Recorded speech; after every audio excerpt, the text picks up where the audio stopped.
Hello friends, I am Sourav কানি, inventor YouTube চ্যানেলে আপনাদেরকে স্বাগতম। সো ফ্রেন্ডস, আজ আমি আপনাদের সাথে শেয়ার করব একটি ওয়াটার পাম্প তৈরি করে। এরকম একটি ওয়াটার পাম্প কিভাবে তৈরি করবেন এই ভিডিওটি দেখলে আশা করি আপনারা পুরোপুরি বুঝতে পারবেন, কারণ এই ভিডিওটিতে খুঁটিনাটি সব বিষয় তুলে ধরা হয়েছে, আপনাদেরকে দেখানো হয়েছে কিভাবে এই ওয়াটার পাম্পটি তৈরি করা হয়েছে। ভিডিওটি অনেক লম্বা হয়ে গেছে, সেজন্য আন্তরিকভাবে দুঃখিত। ভিডিওটি ধৈর্য সহকারে দেখবেন, আশা করি আপনারা পুরোপুরি বুঝতে পারবেন। এই পাম্পটিতে ব্যবহার করা হয়েছে একটি 775 মডেলের একটি ডিসি মোটর, যার বিদ্যুৎ প্রয়োজন হয় ডিসি 12 ভোল্ট থেকে 24 ভোল্ট।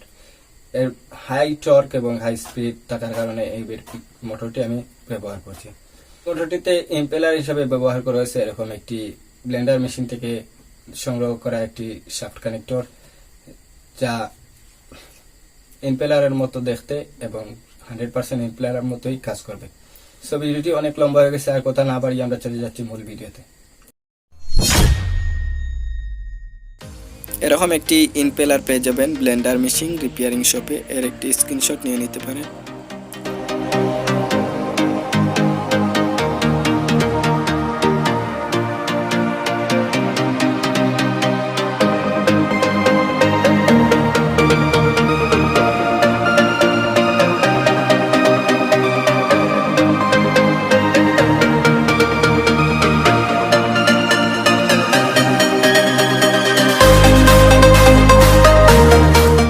এভাবে একটি পিভিসি পাইপ কেটে আগুনে হিট করে একটি প্লাস্টিক শীট তৈরি করে নিলাম।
আগে এই মোটরটি দিয়ে একটি পাম্প তৈরি করে দেখানো হয়েছে।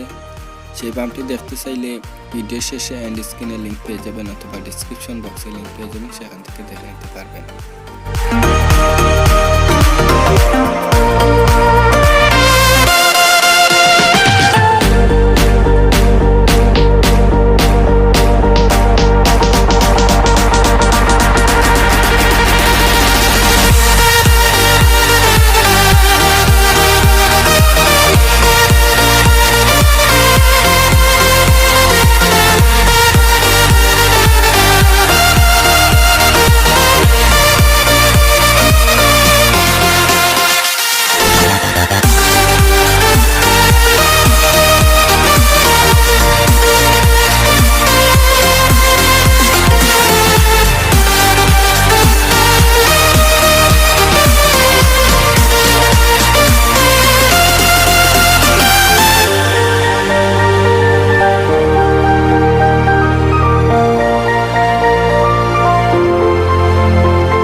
সো ফ্রেন্ডস, এই পাম্পটি তৈরি করে আমি যে সমস্যাটি বুঝতে পেরেছি, এখানে যে ইমপ্লার চেম্বারটি তৈরি করা হয়েছে, এই চেম্বারটি ইমপ্লার থেকে অতিরিক্ত বড় হওয়ার কারণে পানিটি পাম্প করতে পারছে না সঠিকভাবে।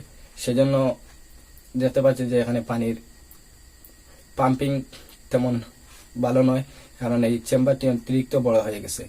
এখানে ইমপ্লারটির সাইজ অনুযায়ী একটু যাতে অতিরিক্ত ছোট বা অতিরিক্ত বড় না হয়, জাস্ট ইমপ্লারটি ফ্রিলি মুভ করতে পারে এবং রোটেট করতে পারে, এরকম একটি চেম্বার তৈরি করবেন। তৈরি করলে আশা করি আপনারা পাওয়ার দেখে অবাক হবেন, যে পাম্পিং কোয়ালিটি দেখে আশা করি আপনারা ইমপ্রেসড হবেন। সো ভিডিওটি তেমন ভালো হয়নি বুঝতে পেরেছি, তারপরও ভিডিও দেখার জন্য অসংখ্য ধন্যবাদ। Thanks for watching.